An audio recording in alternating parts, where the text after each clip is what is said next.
Bismillahir Rahmanir Rahim. Taking a normally familiar stroll through Cambridge's city centre, I find myself, subhanallah, rather staggered by the difference these 2 weeks have made. The little roads and lanes call to mind the way Sundays used to be. They are almost deserted, but this particular day of rest will stretch on for weeks and months, and it's likely that at least some of these shuttered shops and restaurants may never trade again. I step over the prone and huddled homeless, still sleeping in their bags.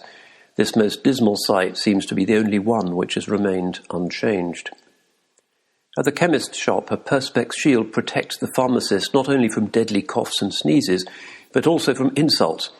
A minimum-wage Muslimah who works in a supermarket tells me that some customers throw their coins at her or fly into a strange and panicky rage. The sad, nervous queue attempts social distancing, towing a yellow-taped line, and not only from obedience. No one wishes to stand too close to Azrael, the angel of death. The consumer carnival, the Mardi Gras of our product-addicted age, is over. This feels like some kind of morning after, a hangover. We used to reach happily for the goods in the shops which shone and sparkled before our entranced and childish eyes. Now we hesitate and touch gingerly, reluctantly, as though touching the skin of a corpse.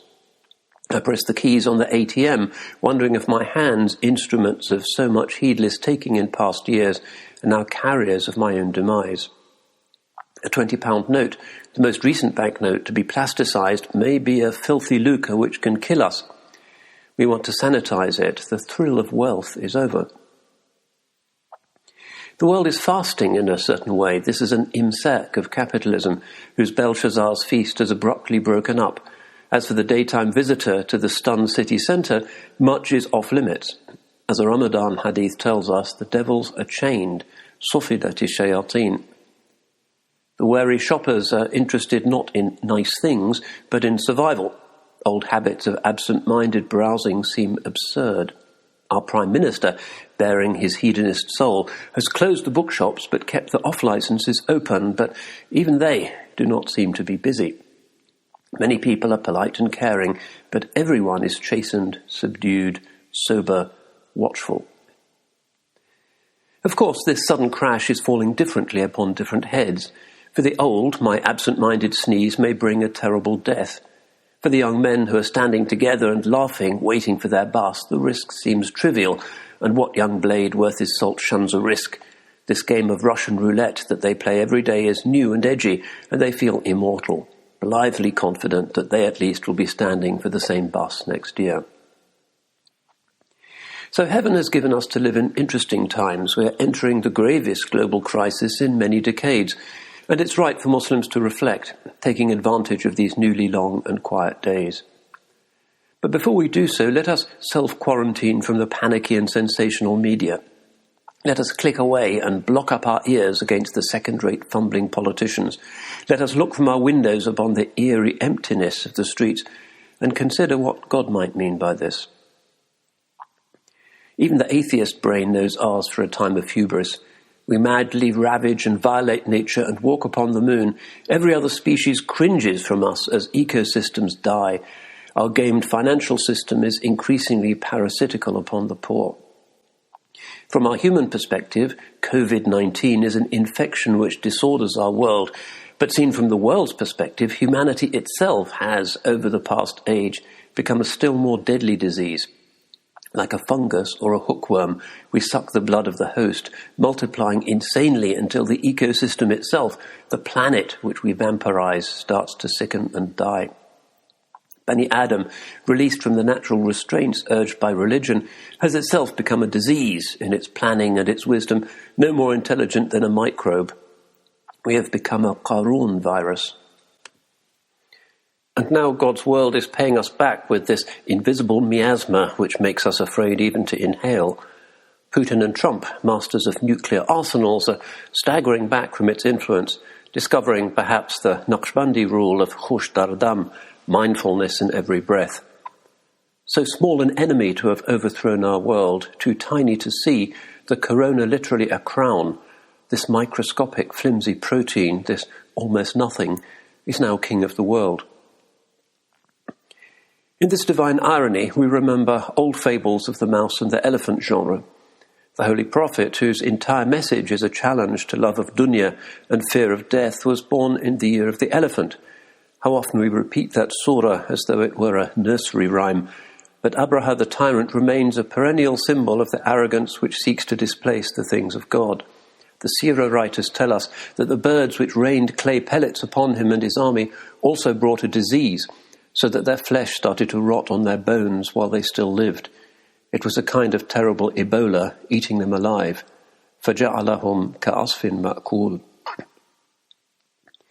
Microbes, then, which are part of the symphony of the world's balanced ecosystem, also belong to the army of God. At times they serve us through the divine names Al-Razaq, Al-Latif. Our stomachs and intestines are crawling with them, and without them we could not digest our dinners. On the land they then break down dead matter and return it to the soil. They limit populations naturally, maintaining the balance, mizan of creation, in which every species has the right to its space. But at other times, no less necessary for the balance, they serve the divine names Al-Qahar and Al-Muntaqim, the compeller, the avenger, and thus did Allah use them to strike down the oligarch Abraha and his elephant, his commandos and his marines. Allah says that He is with the poor and broken-hearted. أَنَا عِنْدَ الْمُنْكَسِرَةِ قُلُوبُهُمْ. The Qur'an makes us uneasy with its uncompromising prophetic arguments against status, pride, and the hoarding of wealth. The Sharia, with its zakat and its inheritance laws, aims to break up fortunes, smashing them with the hammer of God's justice. By contrast, the parasitic modern schemes of Homo economicus have led to a historically unequaled hoarding of wealth by the global 1%. And so, the great Quranic stories of truth-confronting power tell us again and again that Pharaoh is overthrown not by another superpower, but by a mere prophet in rags, a member of a despised subject race made up of imported labourers and immigrants, a man who has even doubted his ability to speak clearly. Barefoot he stands before the throne of Memphis, defying the magicians of the autocratic state whose wealth is directed insanely to the creation of marble mausoleums for the rotting dead. The autocrat turns away in scorn, and the plagues of Egypt fall upon his land. What power can his minister of defence marshal against the frogs, the blood, and the infection which covers him and his people with festering boils? Again, the smallest members of nature's kingdom are used by Providence to strike against a destructive and unjust megastructure of oppression and pride. And again, let us recall the heroic standing of Abraham in the court of Nimrod. This comes in the Surah Al-Baqarah. أَلَمْ تَرَ إِلَى الَّذِي حَاجَّ إِبْرَاهِيمَ فِي رَبِّهِ أَنْ آتَاهُ اللَّهُ الْمُلْكَ إِذْ يَقُولُ إِبْرَاهِيمُ رَبِّيَ الَّذِي يُحْيِي وَيُمِيتُ قال أنا أحيي وأميت قال إبراهيم فإن الله يأتي بالشمس من المشرق فأت به من المغرب فبهت الذي كفر والله لا يهدي القوم الظالمين. Have you not beheld the one who argued with Abraham about his Lord, God having given him the kingdom? And Abraham said, My Lord is he that gives life and death. And he replied, I give life and death. The commentators record Nimrod at that point displaying his power by proudly and hard-heartedly pardoning a prisoner and executing another, a ruler's godlike power of amnesty. And Abraham said, Allah brings the sun from the east, so bring it you from the west. And thus the one who disbelieved was refuted, and God does not guide the unjust people. The tafsir authors mentioned that the populace would come to Nimrod and affirm him as their Lord, Rabb. He would then give them food. فَإِذَا دَخَلُوا عَلَيْهِ قَالَ مَنْ رَبُّكُمْ فَيَقُولُونَ أَنْتُمْ. And then Abraham comes, and when he is asked the same question, he says, رَبِّيَ الَّذِي يُحْيِي وَيُمِيتُ. My Lord is he that gives life and death. Thrown out from the tyrant's presence and going back to his family, Abraham fills his food sacks with sand so that at least for a while they will think that he has brought them something and be consoled. He falls asleep, and when Sarah, his wife, opens the sacks, she finds them miraculously filled with the finest grain. As for Nimrod, the chronicles mention that while he was dispensing this form of justice, a mosquito or a gnat crawled into his nostril. فَبَعَثَ اللَّهُ عَلَيْهِ بَعُوضًا فَدَخَلَتْ فِي مَنْخَرِهِ.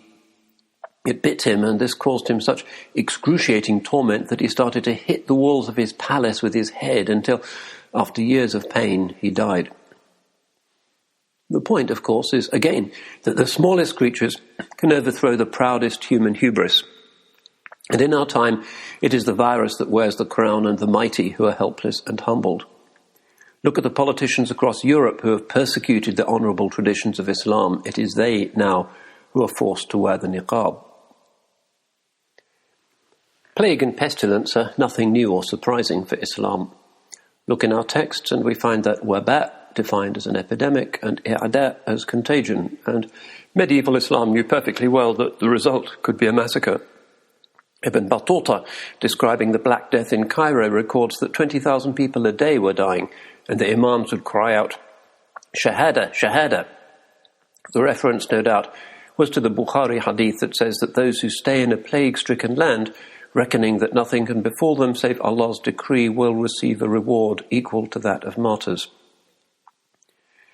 But because Muslims value medicine and their founder himself prescribed remedies, there was healthcare provided generously by waqfs. I like this description of one medieval Egyptian hospital written by the historian Lane Poole. Cubicles for patients were ranged around 2 courts, and at the sides of another quadrangle were wards, lecture rooms, library, baths, dispensary, and every necessary appliance of those days of surgical science. There was even music to cheer the sufferers, while a reader of the Qur'an afforded the consolations of the faith. Rich and poor were treated alike, without fees, and 60 orphans were supported and educated in the neighbouring school. Historians agree that, in fact, the modern-day hospital originated in the Islamic world. There is a good account of this in Aramco World magazine, entitled The Islamic Roots of the Modern Hospital, which is easily found online, and which all medical professionals, I think, ought to read.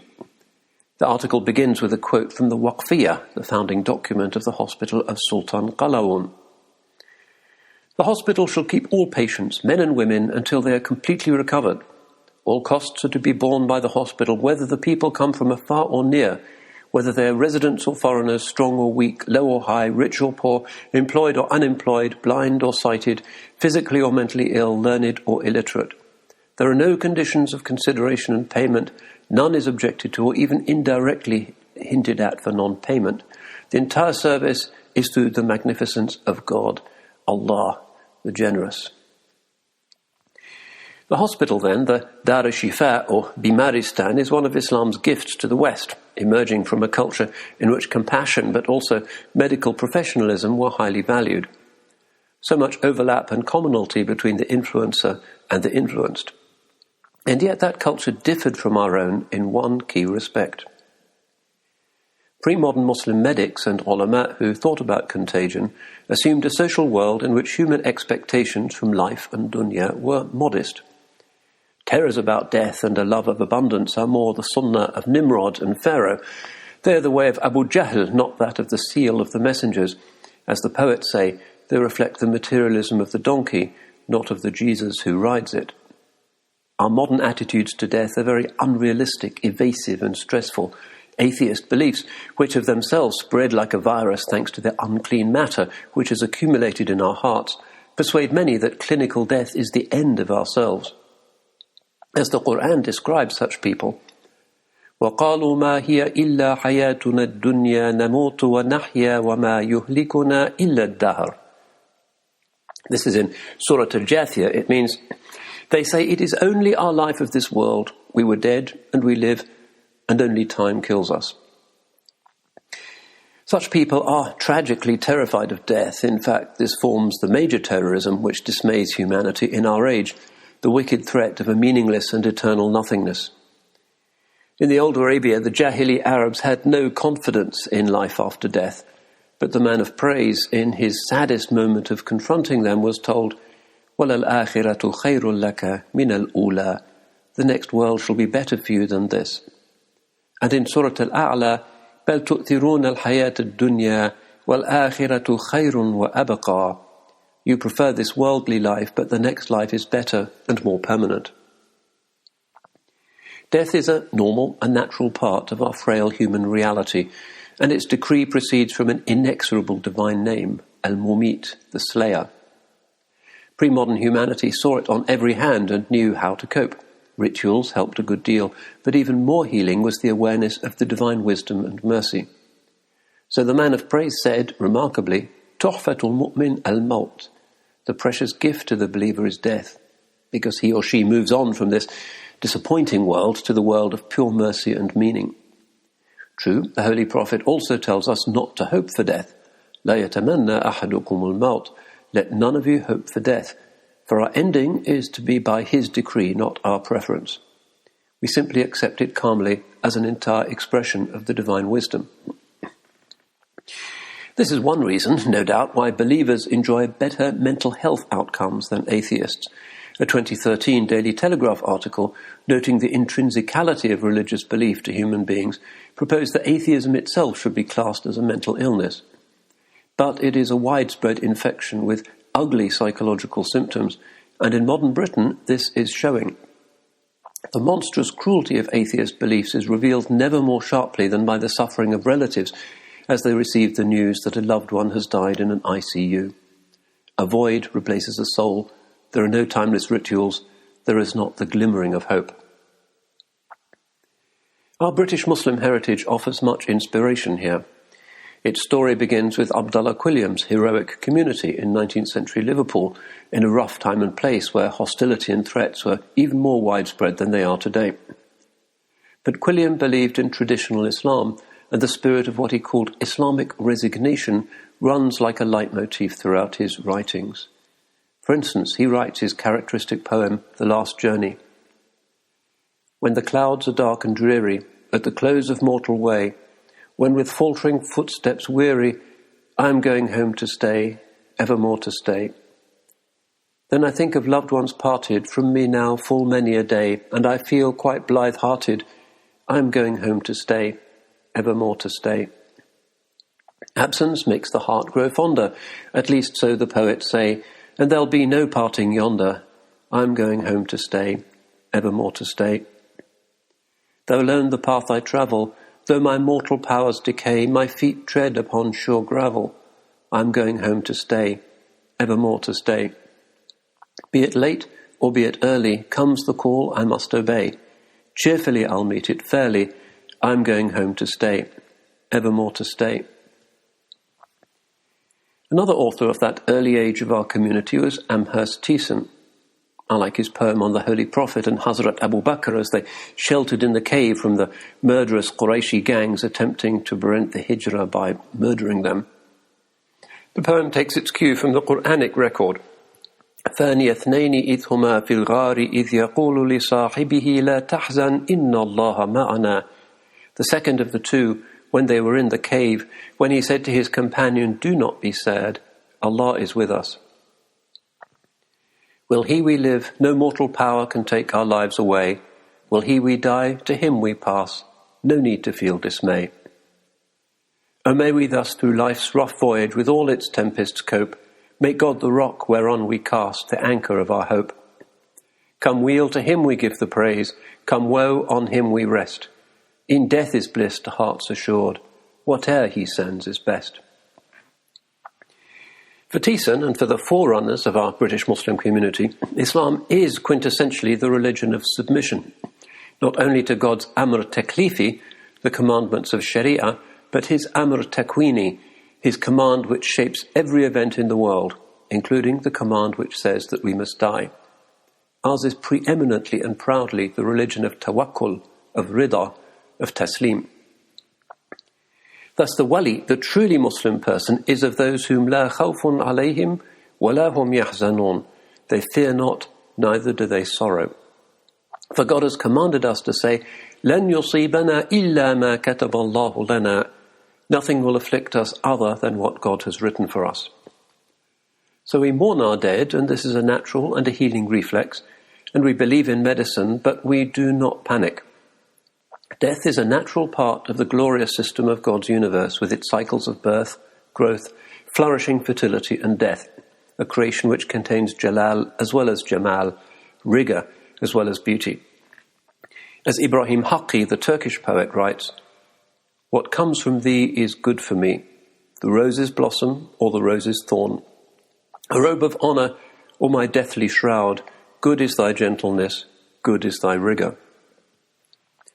Hence the modern wailing of the world which we hear all around us, including that of the Amalekites of our age, like Donald Trump, who is clearly terrified that a mosquito might crawl up his nose, is not a chorus we can join. Instead, we instinctively say, Hasbunallah wa ni'mal wakil. Allah is enough for us and an excellent guardian. Or we say, Inna lillah wa inna ilayhi raji'un. We belong to Allah and to Him shall we return.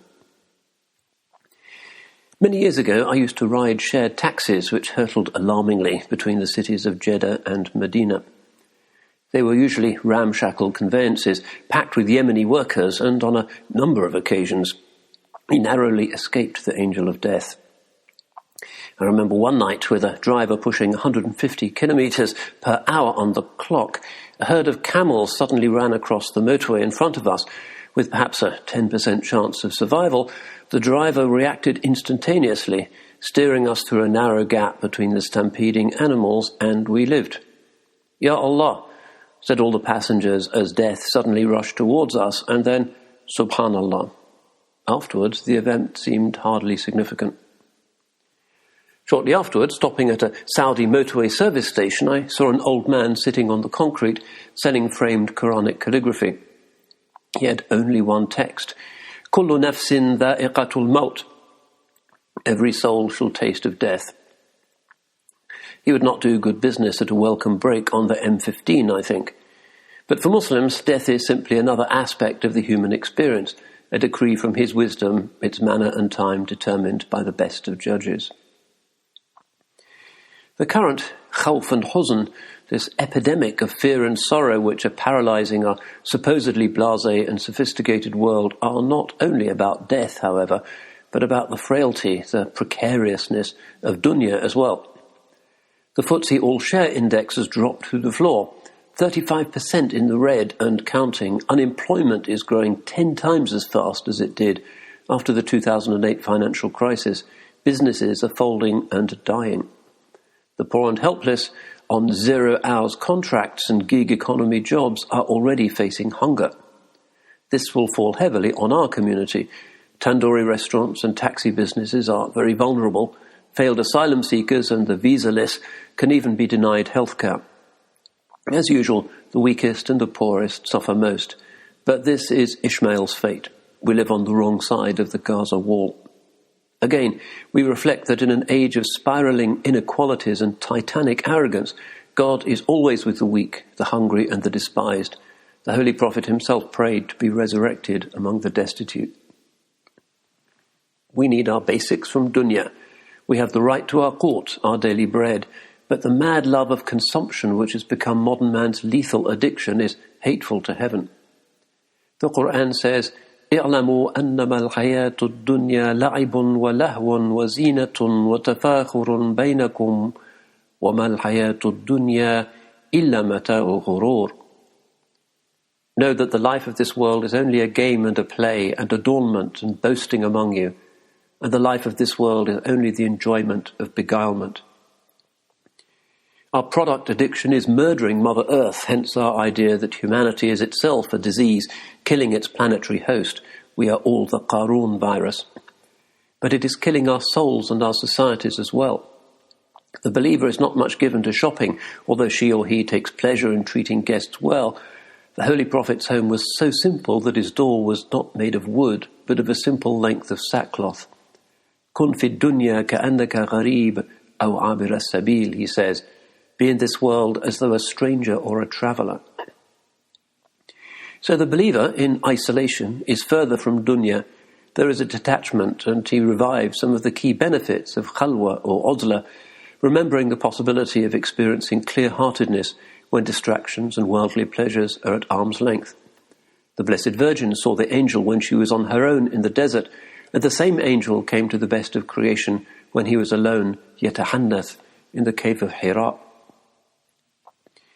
Our moment, then, is an opportunity to reactivate the honourable and richly rewarding Islamic customs of khalwa and uzla and i'tikaf. Perhaps if Mr. Hancock's predictions of an unlocking at the end of April come true, it will be a 40-day retreat. Literally, a true quarantine, an arba'in, a chilla. During this time, the atheist materialist world will be suffering from boredom, fear, and financial anxiety. Its dilemma is clear. Either leave people in their homes or revive the economy. The fear of death and the fear of poverty are two agitated giants clashing in their hearts. To the extent that we have internalized our Islam, we will not suffer much from such clashes or from such fears. The future belongs to Allah, not to man. All is His, and we travel into it as He decrees. Meanwhile, we're experiencing this quarantine from dunya. I like the book of the German Muslim author Michaela Özelsel, 40 Days, which is the diary of a 40-day solitary retreat. She records how each day brings increasing self-knowledge and gratitude and amazement at the nearness of Allah Ta'ala and a sense of life and of creation as a pure and unmerited and astonishing gift. I like the way her spiritual guide recites prayers as she enters the apartment where she is to perform this chilla, before closing the door with the traditional phrase that he says to her, Yumuşak geçsin, may it pass softly and easily. For many people, the confinement is irksome and the purity of spiritual concentration seems like an unrealistic hope. Children fight and need exercise. We miss our friends. And this, the greatest pain, in Ramadan we are likely to miss the timeless majesty of our Taraweeh prayers. Our hearts miss the mosques. And in this distance we learn how much we need the beautiful and healing forms of our practices. And we realize also, with sorrow, how impoverished must be the life of the godless. But Islam has no priesthood and no consecrated churches. The Chosen One tells us that one of the khasa'is, the special characteristics of his ummah, is that جُعِلَتْ لِيَ الْأَرْضُ مَسْجِدًا. The whole earth has been made a mosque for me. In almost every home there is someone who can lead the prayer, even in a basic way. The fasting can proceed in a fully Sharia valid manner. Our zakat al-fitr can still be paid. Islam is entirely doable in our seclusion. So let's relearn the traditions of seclusion, uzla, and let's not waste time but seize the opportunity. We can read books more than we ever did before. Ni'mal anisu kitabu, in fatakal ashabu. How good a friend is a book when friends are unavailable. As we spend our days in peaceful detachment and our hearts calm down, in an uncanny way we can establish a feeling of connection with the souls of scholars of past ages by respectfully engaging with their works. We can, in some mysterious sense, become their disciples. We can enjoy their company. In the same way, we must establish the prayer strongly in our homes, remembering the prophetic commandment that our houses must not become like graves, but must be brought to life by salat. The adhan should be recited loudly and on time. We should log on to live Quranic recitation rather than simply listen to recordings.